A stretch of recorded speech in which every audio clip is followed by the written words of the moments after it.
If you were dropped into the Stone Age tonight, you'd probably be dead before sunrise. No hospitals, no antibiotics, no police, no grocery stores, no second chances.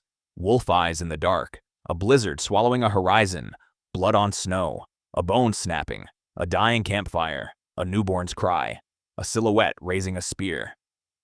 Ancient humans lived like this, every single day for over 100,000 years, with none of the safety nets we take for granted now. No 911, no painkillers, no weather forecast to warn them a storm was coming, just fire, instinct, and each other. And somehow, they survived. These are the 7 times ancient humans should have died, but didn't.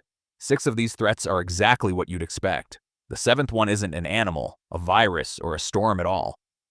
And it's the one that actually changed the course of human history. Let's start with the one that made the most noise. You're alone. It's dark, and something has been following you for the last 10 minutes. You just didn't know it yet. Number 7, hunted. For most of human history, we were not the apex predator. Not even close. Cave lions were bigger than modern lions. Cave bears could weigh over 600 kilograms. Packs of hyenas and wolves hunted the same way early humans did, which meant more than once, both species wanted the exact same meal, and only one side was walking away with it. A lone hunter caught out at dusk was in serious trouble. No claws, no fangs, no thick fur, no night vision, no raw speed. On paper, humans should have lost that fight every single time. Here's what's insane, though. Skeletons found by archaeologists show bite marks, claw gouges, and puncture wounds. That healed. Not fatal wounds. Survived wounds.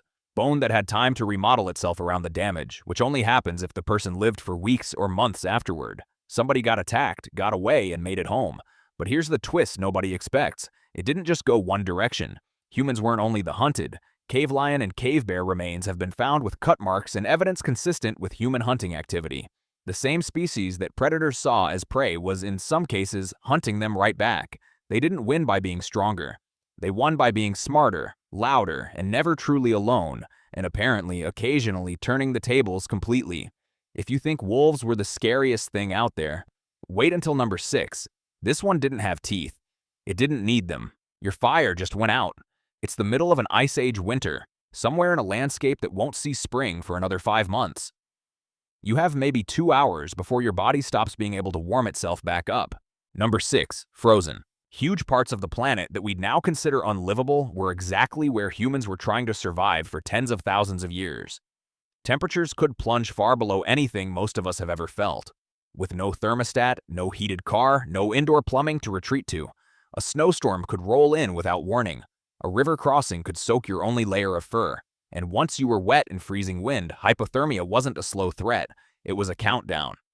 Confusion first, then fine motor skills. Then your body starts sacrificing fingers, toes, and eventually judgment, which is usually what turns a survivable situation into a fatal one. Here's the part that should sound impossible. Archaeologists have found sewing needles with eye holes for thread, dating back over 40,000 years. That's older than the pyramids by tens of thousands of years. That single tool meant the difference between loosely wrapping yourself in fur and wearing tailored, layered clothing that actually trapped body heat. And that difference could be the entire gap between life and death on a bad night. Entire migrations were built around this threat. Groups moved with the seasons not out of curiosity, but because staying in one place through a brutal winter without enough stored fuel and food was a death sentence. Cold was brutal, but at least it couldn't chase you. Hunger could, and it was patient. 3 days, no food. Not because you're careless, because the hunt failed and it keeps failing. The berries aren't in season. The herd moved on, and your body is starting to make choices you didn't agree to. Number 5, starved. The human body can technically survive for weeks without eating, but it doesn't survive well. Starvation doesn't just take your strength. It takes your reflexes, your focus, your body heat, and your ability to outrun the very predators and cold we just talked about. That's the cruel part.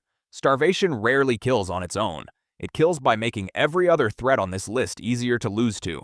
A failed hunting season, a harsh winter that killed off local game, a drought that dried up foraging grounds. Any of these could turn a strong, capable group into a desperate one within weeks, and desperation forces risk.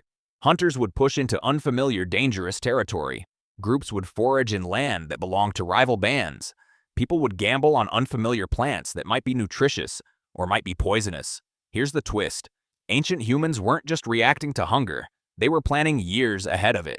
Evidence shows early humans practiced smoking, drying, and burying food in cold ground, essentially building primitive refrigerators and pantries tens of thousands of years before agriculture existed. Long before anyone farmed a single crop, humans had already figured out how to outsmart a famine that hadn't even happened yet. But sometimes the thing that killed you wasn't the lack of food, and it wasn't a lack of strength either. It was something too small to even see. She'd survived worse than this. A winter that killed 2 members of her group. A hunt that nearly went wrong. But 3 weeks after a thorn opened a shallow cut on her leg while she was foraging, she couldn't stand without help. The wound wasn't bleeding anymore. It was worse than that. It was hot to the touch and the heat was spreading. No one in her group understood why. There was no visible enemy. No animal to fight. No storm to outlast. Just a scratch, smaller than a fingernail, that was quietly winning. Number 4. Infected. This is arguably the most unsettling threat on this list because it required no bad luck with predators, no brutal weather, no failed hunt, just broken skin. No antibiotics meant no small wounds. A splinter, a scratch, a cut from butchering a kill could all become an entry point for infection with nothing standing between it and the bloodstream. What we'd treat today with a $5 prescription and forget about by the weekend could spiral into sepsis within a week, and untreated sepsis is almost always fatal. Wait, here's the part that sounds almost too specific to be real. Dental abscesses were often just as dangerous as any wound.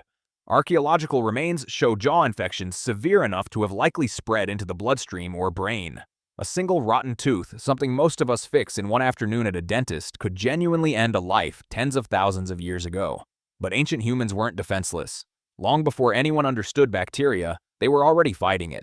Honey has natural antibacterial properties, and there's evidence ancient cultures packed it directly onto wounds. Certain plants, like yarrow, were used to slow bleeding and reduce swelling. None of this was guesswork dressed up as medicine. It was real medicine, built from thousands of years of trial, error, and paying close attention to what actually worked. The wound healed. The bone underneath it didn't. Not right away.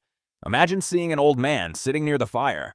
His arm hangs useless at his side, withered from an injury decades old. One eye doesn't track light anymore. He can't hear anything from his left side. By almost any measure of ancient survival, he should have died young, hunted down, left behind, unable to keep up. Instead, he's old. Genuinely old by Ice Age standards. And that single fact changes everything we think we know about early humans. Number 3. Broken.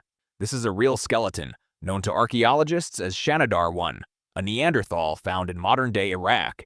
His injuries weren't survivable alone. Not for years, not for decades. Someone fed him when he couldn't hunt. Someone protected him when he couldn't defend himself.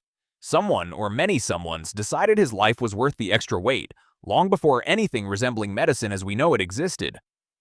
And he wasn't the only proof that survival didn't stop at strength. Skeletons across multiple sites show fully healed, remodeled fractures, bone damage that takes weeks, sometimes months, to knit back together. That means the person who broke a leg didn't just survive the fall. They survived weeks of being unable to hunt, unable to flee, unable to fully protect themselves, completely dependent on people who had every evolutionary reason to leave them behind, and didn't. This is where the story stops being about toughness and starts being about something else entirely. Somehow, they recovered. But there was one challenge: even the strongest hunter, the most resilient survivor of everything we've covered so far, could never face alone. No doctors, no pain relief, no sterile tools, no way to stop the bleeding if something goes wrong. And yet, without this moment happening successfully, over and over, for hundreds of thousands of years, none of the other 6 threats on this list would even matter, because there would be no next generation to face them. Number 2. Born. Childbirth may have been one of the most dangerous recurring events in ancient human life, for the mother and for the child. The human pelvis is narrow, shaped by evolutionary trade-offs around walking upright, while the human skull, unlike almost any other primate, is unusually large at birth. That mismatch alone makes human childbirth riskier than it is for most other species on the planet. Add prolonged labor, breech positions, blood loss, and infection in the days afterward, and it's easy to see why this threat sits so close to the top. Here's the part worth being careful with, because it's often exaggerated online. We don't have a precise, agreed-upon survival rate for prehistoric childbirth. The exact numbers are genuinely uncertain and vary across regions and time periods. What researchers do broadly agree on is that maternal and infant mortality were substantially higher than anything we experience today, high enough that most groups would have directly experienced this loss more than once. That's not a distant historical footnote. That's a loss the entire group would have felt. What got people through it wasn't medicine in any modern sense. It was memory, midwifery knowledge passed down from mother to daughter, refined not through textbooks but through raw, repeated experience. Some of the oldest continuously refined knowledge in human history, almost none of it ever written down. It survived purely because it worked. If you've made it this far, congratulations. You've just survived 6 of the 7 deadliest things in ancient human history. Unfortunately, the last one isn't an animal, a virus, or the weather. It's the reason history books exist at all. You survived the cold, the hunger, the wolves, the wound, the break, the birth. And then one night, around the edge of your camp, you hear footsteps that don't belong to anyone in your group. Number 1, human. Not an animal, not the weather, not disease. Another person. Rival groups competing over the same shrinking hunting ground in a bad season. Raids on food stores in the middle of a famine. Territorial conflict when 2 bands crossed paths at a river neither was willing to give up. Unlike a predator acting on instinct, another human being could think, plan, coordinate, and adapt, which made this one of the most dangerous and unpredictable threats a person could face. Skeletal remains from various points in prehistory show injuries consistent with interpersonal violence, not accidents, not animal attacks, but wounds inflicted by other people, sometimes in what appear to be organized group-on-group conflicts.